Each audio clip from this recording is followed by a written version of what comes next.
सफ़र एक कामयाबी में धूप बड़ी काम आई, घर मिल जाती छाँव तो सो गए होते हम। इन्हीं लाइनों को साकार किया है पिलानी में आज़ाद कॉलोनी में रहने वाले गिरीश ने। जी हाँ, एनडीए के एग्ज़ाम को पहली बार में ही क्रैक किया है और आज 5 साल की ट्रेनिंग पूरी होने के बाद फ्लाइंग ऑफिसर बन चुके हैं पिलानी के रहने वाले गिरीश। उन्हीं से जानते हैं उनके सक्सेस की स्टोरी। आइए उनसे बातचीत करते हैं और जानेंगे कि उन्होंने ये संघर्ष कैसे किया है, इस मुकाम को हासिल करने के लिए जो उन्होंने संघर्ष किया है उसकी कहानी उन्हीं की ज़ुबानी सुनते हैं। हमारे साथ मौजूद है फ्लाइंग ऑफिसर जो फाइटर प्लेन उड़ाएंगे। पिलानी का युवक उड़ाएगा फाइटर प्लेन। तो हमारे फाइटर जो प्लेन उड़ाने वाले गिरीश हमारे साथ में, इन्हीं से जानते हैं। आपने 2018 में एनडीए का एग्ज़ाम क्लियर किया था।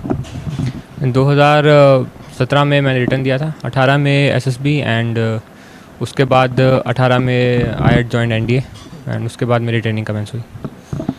आप एक मध्यम परिवार से आते हैं, आर्थिक स्थिति भी उतनी मजबूत नहीं है, उन संघर्षों से आपने ये मुकाम हासिल किया है।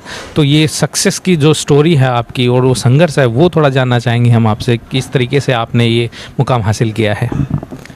एक्चुअली स्कूल के बाद मैंने ड्रॉप लिया और I was preparing for IIT. उसके बाद from some sources and some other people I got to know about NDA. तो उसके बाद मैंने ट्राई किया एग्ज़ाम देने का। सो इनिशियली मुझे भी नहीं लगा था कि हो पाएगा, बट मैंने रिटर्न दिया। उसके बाद रिटर्न मेरा क्लियर हो गया।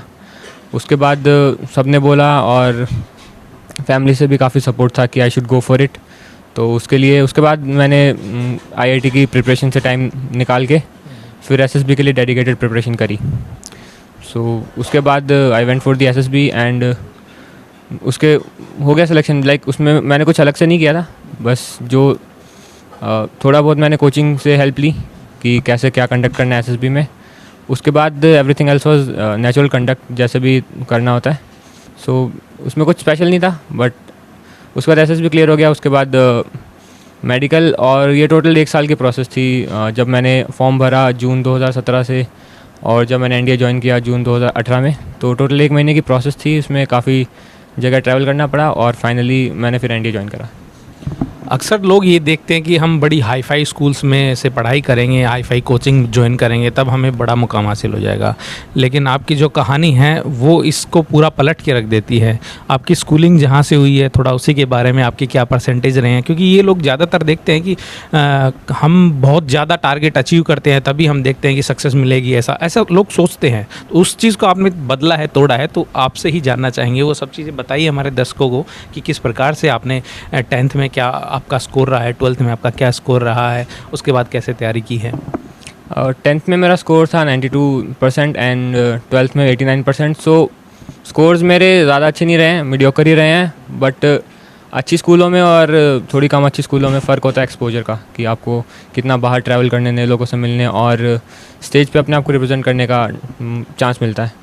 आप पिलानी की जिस स्कूल से पढ़े हैं, मैं भी उसी स्कूल से पढ़ा हूँ, बाल निकेतन स्कूल से आप पढ़े हैं, 12वीं वहीं से, 10वीं 12वीं आपने शायद वहीं से की है।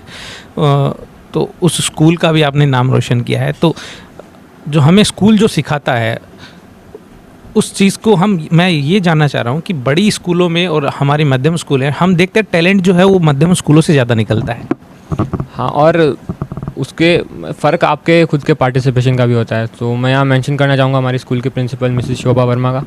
सो जब मैं 9th में था तब उन्होंने मुझे मोटिवेट किया कि मैं हिंदी मीडियम से स्विच करके इंग्लिश मीडियम में जाऊँ। और मेरे स्कूल के 4 सालों में और स्कूल से पास आउट होने के बाद भी उन्होंने मेरी काफ़ी हेल्प करी है। और तो फ़र्क उसका होता है कि आपको स्कूल में हर टाइप की अपॉर्चुनिटीज़ मिलेगी, वो आप पे डिपेंड करता है कि आप कितना उसको ग्रैब कर सकते हो।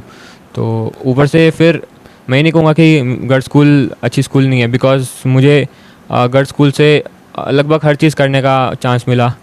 मैंने Birla school, girls school Birla education trust के नीचे आती है, तो बिरला के सारी स्कूल के साथ हर टाइप के मैंने कंपटीशन में पार्टिसिपेट करने का चांस मिला। लेट इट बी ऐसे competition, debate, story writing, Amarjeet Singh science trophy. तो एक्सपोजर की कमी नहीं है, इनिशिएटिव की कमी रहती है जनरली स्टूडेंट्स में कि आप उस चीज़ के लिए पार्टिसिपेट करना चाहेंगे कि नहीं करना चाहेंगे। तो यही कहूँगा कि फ़र्क सिर्फ यही होता है कि आपका खुद का पार्टिसिपेशन कितना है। चांसेस आपको प्रोवाइड करने के लिए बहुत लोग होते हैं, हर स्टेप पे there are people who are trying to help you. So यही फ़र्क रह जाता है। इसलिए मैं स्कूल के सारे मेरे टीचर्स एंड प्रिंसिपल मैम का specially I am very thankful to them, because हर स्टेप पे उन्होंने they have given their best कि वो मेरी हेल्प कर सके, जैसे भी कर सकें। अच्छा, ट्रेनिंग के दौरान का थोड़ा हम जानना चाहेंगे, आपने किस प्रकार से ट्रेनिंग होती है वहाँ पर, वो सब जान। एनडीए की ट्रेनिंग जैसा हम सबके नॉर्मल कंसेप्शन है वैसी नहीं है। तो मैं ये नहीं कह सकता कि उससे ज़्यादा टफ़ है या जैसा हमने सोचा उससे इजी है। सबसे पहले हमसे क्या करवाया गया था? दरअसल पहले 7 दिन तक तो हमें कोई कुछ ज़्यादा डांटता या फिर पनिश नहीं करता है, क्योंकि वो भी समझते हैं कि हम अभी जस्ट वहाँ पे नए नए पहुँचे हैं।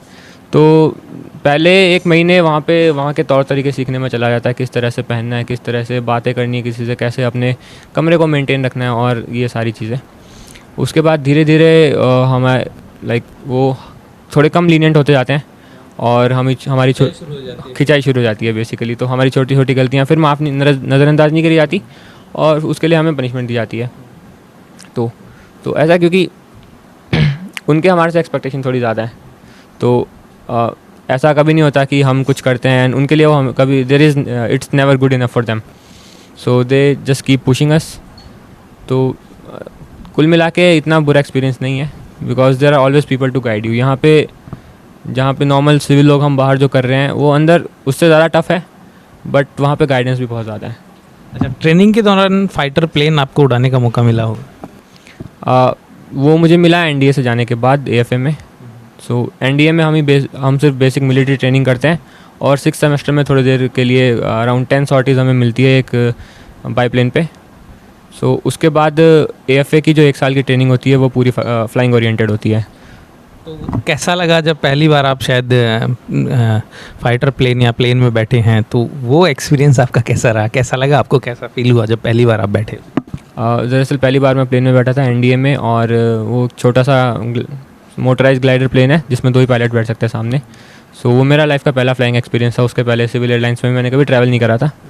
सो जैसे ही प्लेन ने टेक ऑफ किया, और इतनी ऊंचाई से ज़मीन को देखने की कभी आदत नहीं थी, तो मैं थोड़ा शुरू में डर गया था, बट मेरे साथ मेरे इंस्ट्रक्टर से ही काम मी डाउन एंड उन्होंने धीरे धीरे सारी चीज़, बिकॉज प्लेन में पहली बार बैठने से पहले आप बहुत ज़्यादा पढ़ाई कर चुके होते हो उसके बारे में, बहुत ज़्यादा उस चीज़ के बारे में सोच चुके होते हो, और आपके इंस्ट्रक्टर्स ने भी आपको काफ़ी बता चुका होता है। तो आप उस कॉकपिट में अनजान नहीं होते हो, आप कंफर्टेबल होते हो काफ़ी आपको पता होता है कि कौन सा स्विच कहाँ है और कौन सी चीज़ कहाँ है, और आपको ग्राउंड पर आप ये सोच के जा चुके होते हो कि आपने अंदर जाके करना क्या है। तो इतना डिस्कम्फर्ट नहीं होता और काफ़ी अच्छा एक्सपीरियंस है इतनी ऊपर से ज़मीन को देखना।